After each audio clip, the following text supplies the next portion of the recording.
kan.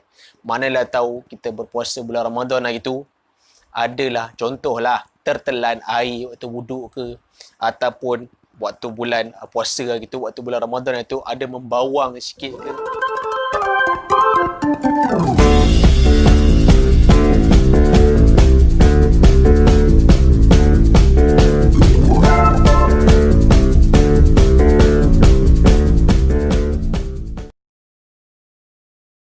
Bismillahirrahmanirrahim. Assalamualaikum warahmatullahi wabarakatuh.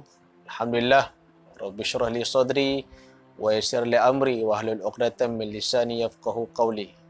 Para pendengar dan sahabat-sahabat sekalian, kita telah pun hampir memasuki minggu yang kedua bulan Syawal.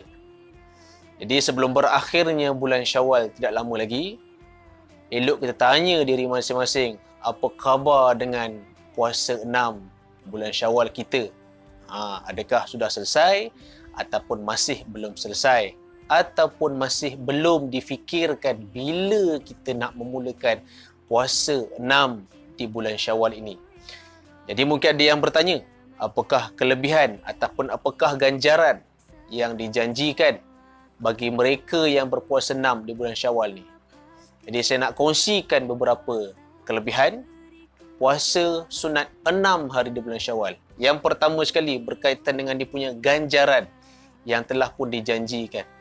Dalam sebuah hadis, Rasulullah SAW telah bersabda daripada Abu Ayyub Al-Ansari yang menyatakan bahawa barang siapa yang berpuasa di bulan Ramadan kemudian diikuti dengan puasa 6 hari di bulan Syawal, maka pahala untuk orang tersebut ialah seperti setahun dia berpuasa.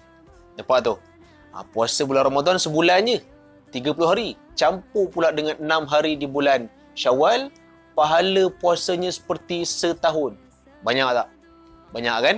Jadi macam mana dikatakan dengan pahala seperti setahun puasa? Setahun kan ada lebih daripada 300 hari.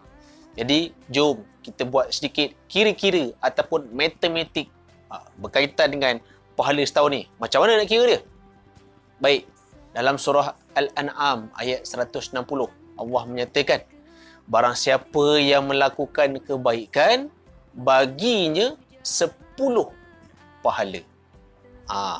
Kita berpuasa di bulan Ramadan 30 hari. Satu hari puasa kali dengan 10. Baik, 30 hari kali dengan 10 bersamaan dengan 300. Kemudian, kita campur pula 6 hari di bulan Syawal kali dengan 10. Berapa? 60. 300 campur dengan 60 bersama dengan 360. Nampak? Mudah kan? Jadi, itulah perumpamaan ataupun contoh pengiraannya lah. Macam mana dikatakan dengan pahala bagi mereka yang berpuasa sunat 6 hari di bulan Syawal, pahalanya seperti setahun berpuasa. Banyak tu. Kita nak puasa direct memang tak lah. Memang tak buat lah. Puasa sebulan pun dah termengah-mengah kan. Itu yang pertama. Yang kedua, mengapa kita perlu berpuasa 6 di bulan Syawal ni ialah kerana bagi orang kata top up balik ataupun cover balik kita punya puasa di bulan Ramadan ni, sekiranya ada kecacatan ataupun orang kata ada koyak sikit ke ataupun ada kekurangan sikit pada ketika kita berpuasa di bulan Ramadan hari tu, maka puasa sunat 6 ni lah yang untuk menggantikan ataupun top up lah, nak backup balik, nak cover lah senang katanya kan. Manalah tahu kita berpuasa bulan Ramadan hari tu, adalah contohlah tertelan air waktu wuduk ke, ataupun waktu bulan puasa hari tu, waktu bulan Ramadan itu ada membawang sikit ke. So puasa sunat bulan Syawal ni lah nak top up ataupun nak cover balik kita punya kekurangan yang hari tu.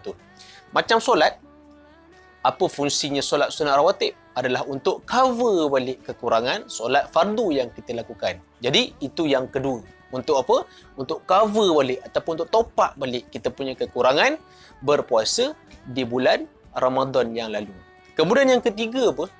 Yang ketiga adalah untuk kita ingat bahawasanya ada lagi puasa sunat ataupun supaya kita tidak lupa puasa sunat yang lain untuk kita lakukan selepas daripada bulan Ramadan. Yang diingat puasa Isnin Khamis, Isnin Khamis, Isnin Khamis. Itu je. Sebenarnya ada puasa sunat yang lain. Apa dia? Puasa sunat 6 di bulan Syawal. Itu yang ketiga. Yang keempat, apakah yang keempat? Yang keempat ialah untuk supaya apabila kita berpuasa, agar kita ingat bahawasanya bulan Syawal ini bukan hanya bulan untuk makan sahaja. Makan sana, makan sini, telan sana, telan sini. Bukan. Kan? Sebab kita bulan Ramadan, kita dah puasa, kita kurang makan. Bila masuk je Syawal, habis dia cover balik yang Ramadan hari tu. Pagi, petang, siang, malam melantak je kerja dia. Makan, kong, makan kan. Jadi nak beritahu, bulan Syawal ni ialah apa tadi yang keempat tadi, supaya kita kena ingat ada limit dia, ada batasan dia di bulan Syawal ni, supaya jangan kita lupa diri, makan je kerja dia. Bulan Syawal, bulan makan. Bulan Ramadan, relax dulu. Waktu untuk gencatan senjata. Kurangkan makan. Bulan Syawal, okey. Apa lagi? Start. Makan. Tidak. So, apa tadi yang keempat? Bulan Syawal bukan hanya bulan makan. Bukannya bulan makan. Tapi untuk berjaga-jaga daripada kita lupa diri, terus makan. Dan cara untuk jaga dirinya ialah kita berpuasa sunat 6 hari di bulan Syawal. Jadi sebelum berakhirnya bulan Syawal ini, yang belum selesai lagi, jom kita mulakan untuk berpuasa sunat 6 hari di bulan Syawal. Sama ada buat secara terus ataupun secara selang-seli. Yang penting, puasa Ramadan kita hari tu settle dan kita boleh sambung puasa sunat 6 hari di bulan Syawal. Wallahu alam. Assalamualaikum warahmatullahi wabarakatuh.